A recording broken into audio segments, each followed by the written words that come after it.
ശനിയാഴ്ചകളിൽ സാധാരണ ഞങ്ങളുടെ റിവ്യൂ മീറ്റിങ്ങുകളുടെ ദിവസങ്ങളാണ്. അങ്ങനെ ഒരു ശനിയാഴ്ച രാവിലെ റിവ്യൂ മീറ്റിങ്ങുകൾ കഴിഞ്ഞു.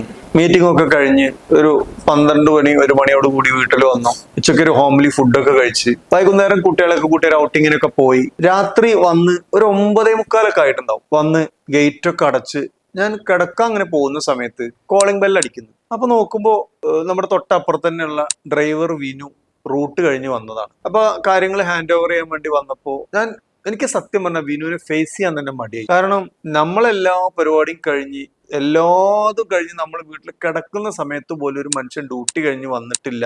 നമ്മൾ അതിന്റെ അമരക്കാരനാവുമ്പോൾ നമ്മളുടെ ഒരു പോരായ്മ കൊണ്ടാണല്ലോ ഈ സംഭവിക്കുന്നത് എന്നതുകൊണ്ട് തന്നെ എനിക്ക് ആളെ ഫേസ് ചെയ്യാൻ തന്നെ ഭയങ്കര മടിയായി. പക്ഷെ സ്റ്റിൽ ഞാൻ ആളോട് ചോദിച്ചു. അയാളുടെ മുഖത്ത് ആ വൈകി വന്നതിന്റെ ജോലി ഭാരത്തിന്റെ ഒക്കെ ആ ഒരു ടെൻഷനും സ്ട്രെസ്സും ക്ഷീണും ഒക്കെ അയാളുടെ മുഖത്തുണ്ട്. പക്ഷെ ഞാൻ അയാളോട് ചോദിച്ചു എന്ത് പറ്റി, എന്താണ് ഇന്നത്തെ കാരണം ചോദിച്ചപ്പോ അതെങ്ങനെ പിടിച്ച് വന്ന് നോക്കുമ്പോൾ അത് എത്തിയത് പാക്കിങ്ങിന്റെ ഷോർട്ടേജ് കാരണമാണ്. ഞാൻ ഇതേപോലെ ഒരു എക്സ്പോക്ക് പോയപ്പോൾ ഞാൻ അവിടെ നമ്പർ വാങ്ങി വെച്ചിട്ടുണ്ടായിരുന്നു ഒരു പാക്കിംഗ് മെഷീന്റെ ആളുടെ. അപ്പൊ അവരെ വിളിച്ചപ്പോൾ അവർ പറഞ്ഞു സാർ ഒന്ന് ഡെമോ കണ്ടോളൂ, താല്പര്യം ഉണ്ടെങ്കിൽ ഷിഫ്റ്റ് ചെയ്ത് തരാൻ പറഞ്ഞു. ഞങ്ങൾ അങ്ങനെ പോയി ഒരു പാക്കിംഗ് മെഷീൻ ഡെമോ എടുത്തു. ആ പാക്കിംഗ് മെഷീൻ വന്നതിന് ശേഷം ഈ സാധനങ്ങൾ ആയില്ല എന്നുള്ള പരാതികൾ പിന്നെ അവിടെ ഉണ്ടായിട്ടില്ല. ഒരു പരിധി വരെ നമുക്ക് വൈപ്പ് ഔട്ട് ചെയ്യാൻ കഴിഞ്ഞു. അപ്പോ ഞാൻ വീണ്ടും പറയുന്നത്, ടെക്നോളജികൾ നമുക്ക് ഒരിക്കലും എന്ത് ചെയ്യാൻ കഴിയില്ല, ഇനി പുറംതിരിഞ്ഞു നിൽക്കാൻ കഴിയില്ല. അതുകൊണ്ട് തന്നെ നല്ല ടെക്നോളജി ഉള്ള നല്ല പ്രൊഡക്റ്റുകൾ നമ്മൾ യൂസ് ചെയ്തിട്ട് നമ്മളുടെയും നമ്മുടെ കൂടെ വർക്ക് ചെയ്യുന്നവരുടെയും എഫർട്ട് കുറയ്ക്കുക എന്നുള്ളത് മാത്രമാണ് ഇനി നമ്മൾ